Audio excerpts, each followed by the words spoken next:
What is up, guys? It's Antoine here from Misfit TV. Misfit TV is all about comedy and entertainment for you while we're keeping ourselves entertained at the same time. But today, we have a new video segment for you that is going to be a podcast that you can get on Stitcher, on Apple, on Anchor, on Tinder.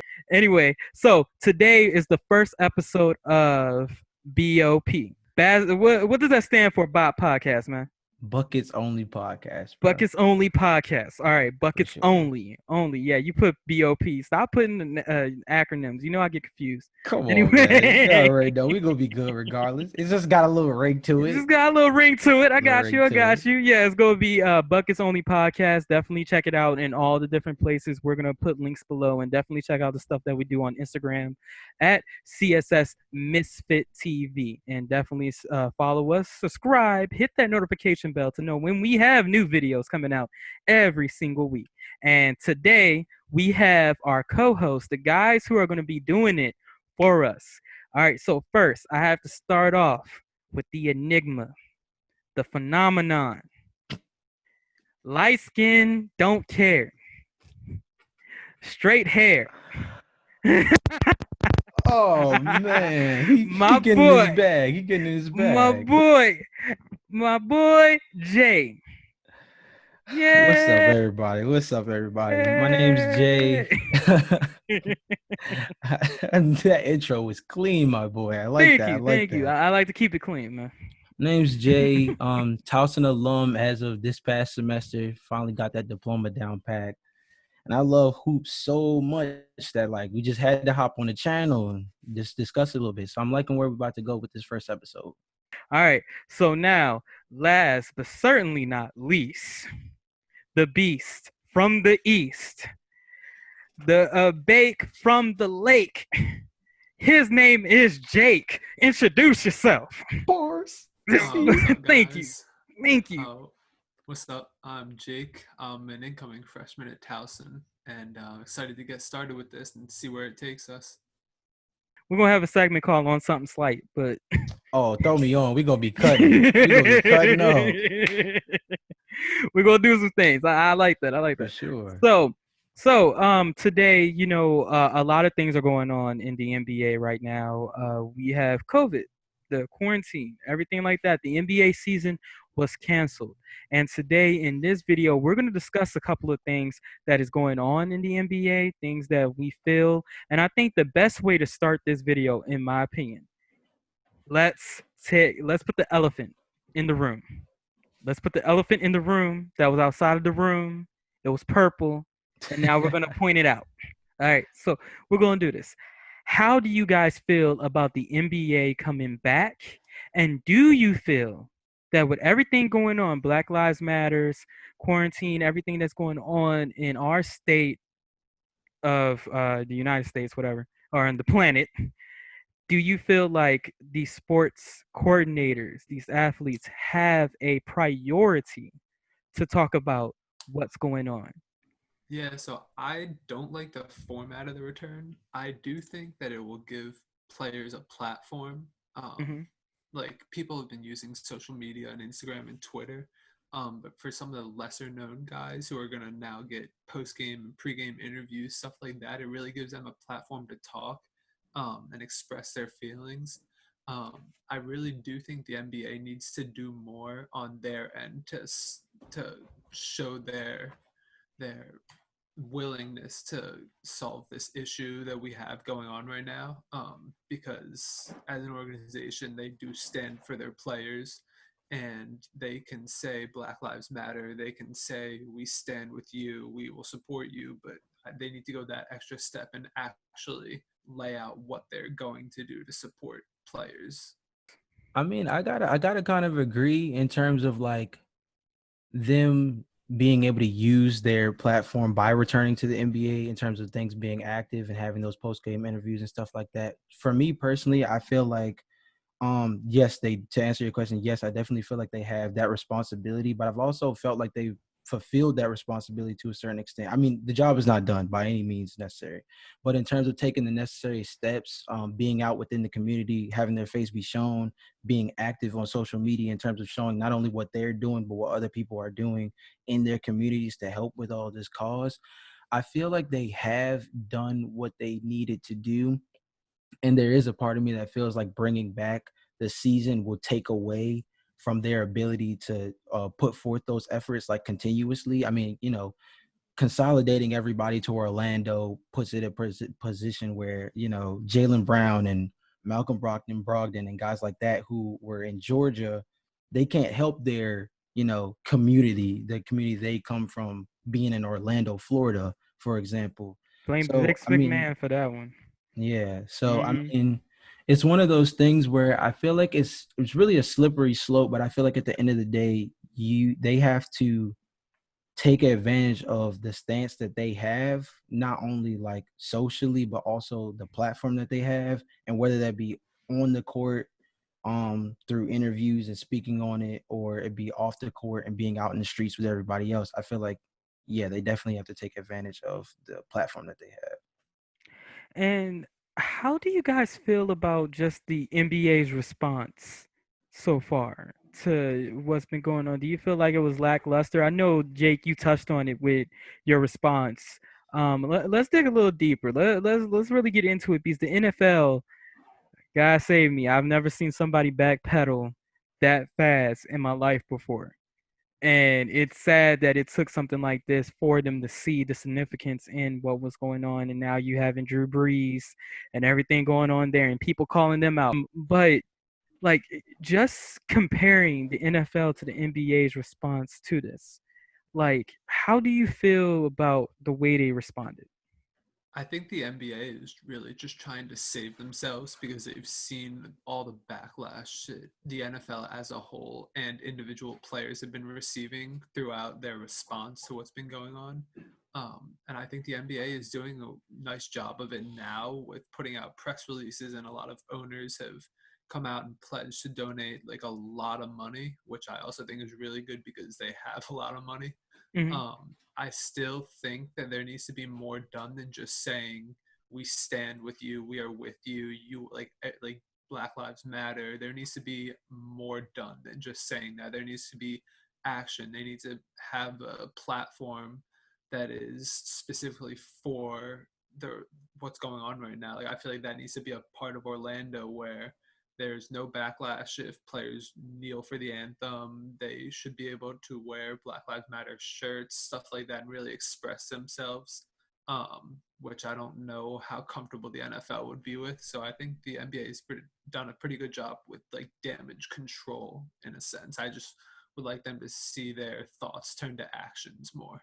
And I think I piggyback off of what you're saying, but also pushing towards the fact that they've probably reacted as best as they can under the circumstances that they've been dealt. They were one of the first like sports leagues to react when COVID first struck, which is a pretty big deal in terms of things like that, because we have places like WWE that hung on for dear life to the point that they made it legal in Florida for them to just still be counted as like an essential sport or as an essential in general and still participate. So my question is, how do you guys feel about like the format? There's an 8 game format now. Do you think that it's gonna put up some cool matchups, some dream games or something like that? Or do you think that it's just gonna be a smosh and that they shouldn't have just waited until next year? I really don't like the format. I don't. It doesn't make a lot of sense to me why they would invite five more teams from the Western Conference and only one more team from the Eastern Conference, unless they were to reseed the playoffs and do 1 to 16, and get rid of the East and Western Conference. But they didn't do that. It's still by conference, so now you have five teams fighting for the eighth spot in the West, whereas you only have two teams fighting for the eighth spot in the East. It just doesn't make a lot of sense to me. Um, and on top of that, I think it's like I think the NBA just is trying to make some more money, and I think they want the. I mean, people are not going to be as interested in. I think it's right now it will be Memphis versus the Lakers. Um, people are going to be less intrigued than if it were a Dame and the Trailblazers against the Lakers or even Zion. Um, but I don't think no team goes into a season saying, all right, we're going to chill around like the 10th seed and then we're going to work our way up. Like, no, you play to win, you play to be in the playoffs. And at any point in the season, like this was stopped early, but you should have been in the playoffs. Now, Jay, before we get to your opinion, one question that I want to ask you, Jake, that I think is really interesting when it comes down to this, is readiness as an athlete. You know, readiness as a basketball player. You always have to be in tip-top shape and everything like that. Like, the season is they're about to restart the season in literally like a month from now. They're about to restart the season literally like that. Do you think these basketball players are going to be ready? Because a lot of them, like, I got to be honest, like, if you don't have to work or nothing like that, you're not going to be in the gym. You're probably relaxing or something like that. And you can look at these guys' Instagrams. Like, you see LeBron over here playing with his family on TikTok all the time and stuff like that. Like, do you think mentally, physically, do you think that this season is just going to be a wash? I think there will definitely be an asterisk next to whichever team wins the finals. I don't know if there should be. I think if they still carry out with the playoffs, I think it would be a legit win for whichever team does. That's if they finish the season. I don't even know if they'll be able to do that. Um, but I don't know. But to switch gears, we want to talk about the teams individually, and we want to talk about gameplay. So this is what I really want to get into. There are six different teams that are right now that are fighting over a playoff spot, and that is the Suns. I think I said our Suns, Spurs, Timberwolves, Pelicans, and the Kings and Wizards. Out of those teams, who do you guys think is going to be the one that takes the spot? What's the toughest competition in there? I mean, personally, okay, first of all, as much of a Wizards fan as I am, I just feel like I can't put my eggs in that basket. I'm Hey, I'm a sorry. Spurs fan. I'm a Spurs fan. There you Oh go. man, this guy, here we go. I'm from Texas, bro. Hold I'll up. give it to you. I'll give it to you. But yeah, for the Wizards, man, I don't know. I see them falling out of that last spot. He had to flex his fandom. I see him. I see him. But yeah, for the Wizards, it's like yeah, as much hope as I have, I mean, I just don't feel like they're built squad for it right now. Wall more than likely might not play, even though he's campaigning for DeMarcus Cousins, which I don't even know where that stands at, but he sure as heck is not gonna play this year anyway. So that doesn't give me any hope. Out west though, I mean, I know we had this very long, extensive conversation about like, the hiatus affecting a lot of players coming back. But I think the team that might have gotten the biggest hookup from a break was the Portland Trailblazers. I mean, they had a lot of injuries. Dame was injured for a good portion of the season. Hassan Whiteside, he was coming into his own. Yusuf Oh, by the Nurkic way, I was injured all apologize, year. guys. I said Timberwolves until it's Trailblazers. So there you It's all go. good. It's So all good. It's all anybody good. try to get me in the damn comment section, there it's, you go. it's all good. Don't That's come my for me. squad. That's the squad anyway. So I mean, that's a team that they're just a team that was suffering injuries all year, and I feel like that's the only reason why they fell off. I mean, we're talking about a team that was in the Western Conference Finals last year, and they really didn't lose anybody in terms of their main core of players that provided for that team. So, I mean, not only if, but when, from my perspective, they get the A seed and snatch it, I mean, they're dangerous because as a fully healthy team, they have two centers that they can rotate through. Dame and CJ in the backcourt is scary. I mean, playing the Lakers round one is not going to be fun for whatever team gets the A spot anyway. So, I mean, I guess that's, saving grace that it's like, okay, at least I get a couple more games before this season has to end. But in terms of putting up a fight, they're the team that I feel like not only will secure the 8 spot in the West, but probably give the Lakers the most run for their money out of all the squads that could be fighting for the spot. Yeah, I mean, I would agree with that. I don't see. I mean, the next best team that I think could make a run at it is the Pelicans, but they have like no playoff experience.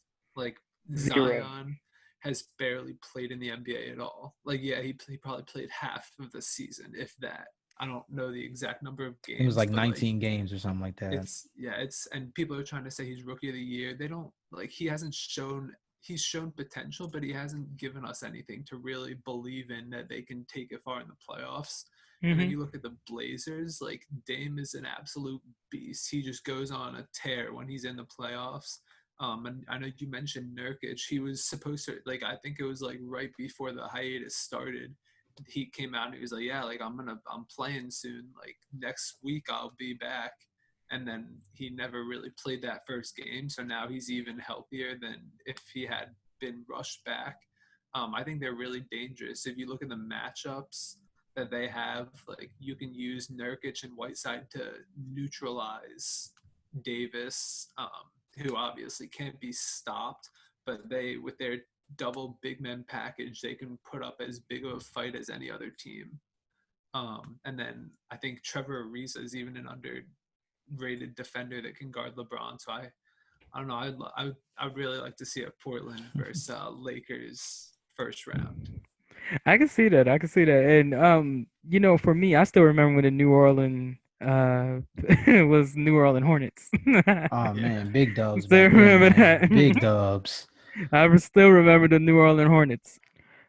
So, and I think again, it's one of these things where we have to wait and see because then you got to take into account COVID, the quarantine, how they're going to be playing. Because that's one of the things I would be worried about as a owner or as a coach is that these guys are going to injure themselves trying to prove something to each other while being on this court, especially because people say home court advantage is real. It is. Like if you're used to practicing on a certain type of court or a certain type of field, it's muscle memory. Yeah. But now you got to get used to this. And this is something totally different. You got to get used to what's going on outside. Like, how do you feel that's going to play on a player's mindset and just the way that they're thinking, the psychology part? So I actually, Jay, you said that you thought the Trailblazers were best equipped to go off after the hiatus. I'm actually going to disagree, and I'm probably being a little biased here, but I think it's the Clippers simply because they I'll say it's the they Spurs. s- Just they seem because. the Clippers are not affected by home court advantage nearly as much as any other team. I mean, you look at the Clippers' history; they've been the little brother in LA since they got there. They have been booed at their own games because there's so many more Lakers fans. They don't have a fan base that's like they don't have much of a fan base outside of the small one that they have in LA. And with that being said, like even Kawhi, like LeBron and Anthony Davis have big platforms. Like everyone loves them. They're vocal. Kawhi doesn't feed off of the fans. Like he's very preserved. He's quiet outside with the media, and I think that'll really play towards their advantage with not needing to really interact and be potentially booed at home against the Lakers in what would be an awesome Western Conference final. That fan interaction, that's what it's gonna be, yo, and then not having fans in there, how weird is that gonna be? I mean, How and weird.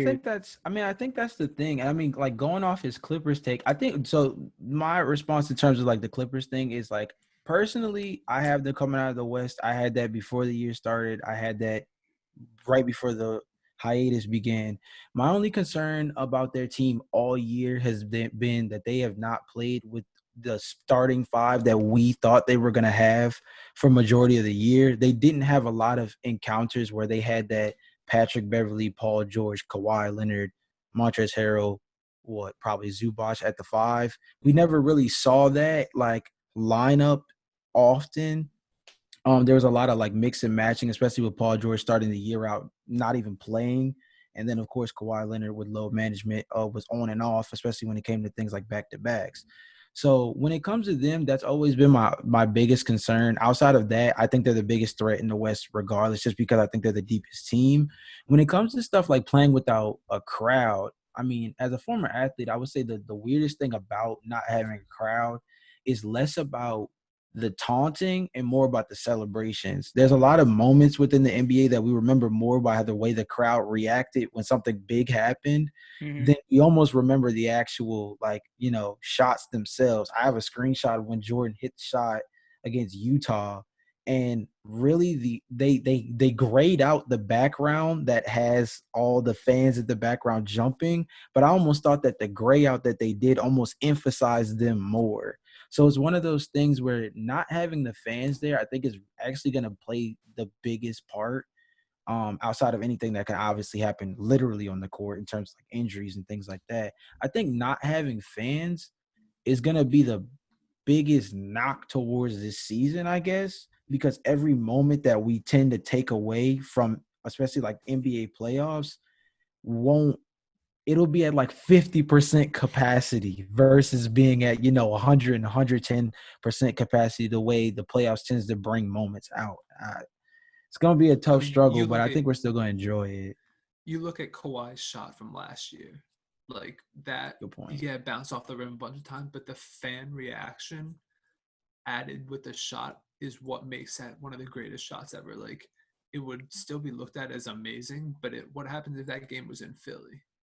Fans would be booing. Mm-hmm. One, because it's Philly, but two, because they just got knocked out of the playoffs. But in Toronto, with one of the best fan bases, because the Raptors represent all of Canada, it was like you could feel the emotion, and like you could feel the excitement and everyone going crazy just by looking at the fans' reaction. And then you had Drake mess it up Oh by carrying man. the WWE title up in there and Oh shit like that. You saw man. the World Heavyweight You ain't Champion. lying though. He was tweaking with that one. He didn't even need to do all that. Yeah, he had something wrong. There He was the something wrong there. ambassador though, bro. He the ambassador. He was just doing his thing. He was just, oh man. So there's a couple of different potential storylines that you can see when the NBA returns. And guys, I really want to get into that because I feel like there's some interesting things that we can see as fans here pretty soon. What are your like potential storylines that you're like, okay, we need to see this. This is going to be very cool. Like, break it down to me, guys. Jake, I really want to hear yours because we didn't get to talk about that when I was making the outline. So, I mean, the biggest storyline that I think people are buying too much into a Clippers Lakers conference final, just because I don't see the Lakers making it. I don't think, like, they have LeBron, but Anthony Davis has played I don't think he's played more than 15 games in the playoffs, and outside of the two of them, their third star they were like, oh, Kyle Kuzma's going to be a great third star. Like, he's coming off the bench now. It's like they have two great people, and then it's like a bunch Lonzo of Ball. mediocre role players. What about Lonzo Ball? He's in New Orleans. There you go.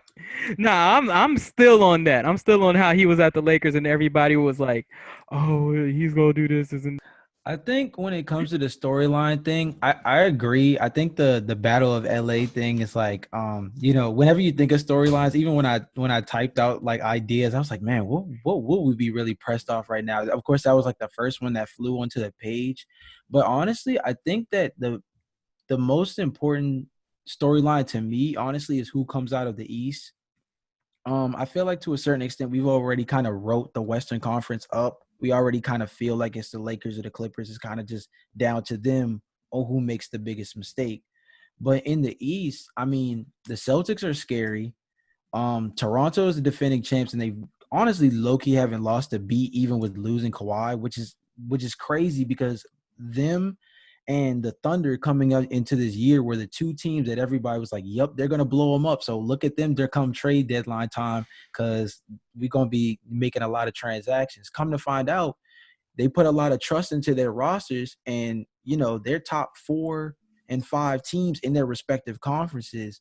And Raptors are then like second in the yeah, league. I Or mean, in the the Raptors East. definitely outperformed this year, or overperformed, I would say, any expectation that we had, because I never had them out of the playoffs, but to be top 2 is scary. And of course, sleeping on Milwaukee is like almost disrespectful at this point because they seem to, I mean, with Giannis, it's one of those things where he can do so much on the court that no matter what his supporting cast in terms of like praise gets, he's always going to headline, but it's for a good reason. So I feel like who comes out of the East is really what's going to shape how we take this return to a season, because with how weird everything is, the East is still the biggest enigma even now. So that would be mine for sure. On a lower note, I want to see what effect the final 8 games have on who's the MVP. Because like right now, my MVP hands down is Giannis. Like you look at like he has good roles, like good supporting cast around him, but he's putting up ridiculous numbers. They're like one of the only, if not the only, like 50-win team right now.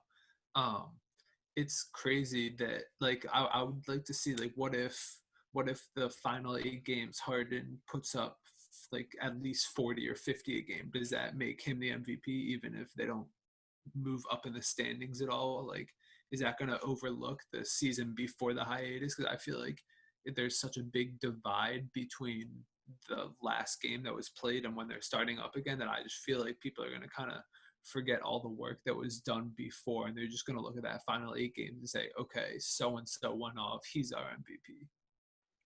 Excellent, excellent. And I think we can get into more topics, but that's what's safe for our next video, guys. We can get into everything in here. But it's been so great having you guys on the podcast, getting ready and introducing this thing. We're going to be doing some great stuff on here. We're going to talk about stats. We're going to talk about highlights. We're going to get into it. All right. So, guys, it's been so great having you here. It was so cool. We saw a lot of, we're going to talk more about highlights, everything like that. The Buckets Only podcast. Yes, sir. Buckets Only podcast. That's Jay. That's Jake. I'm Antoine, and we'll catch you guys in the next episode. But before you go, before you go, dude, one thing we want to ask you to like, comment, subscribe, and share on all of your social media platforms. Everywhere you go, share it with your mama, share it with homie down the street who don't even have a computer. Share it with him. Share it. Share this video and answer our question of the day, which will be, what are you most excited for this NBA return? Let us know your comments below. We catch you in the next video. Peace.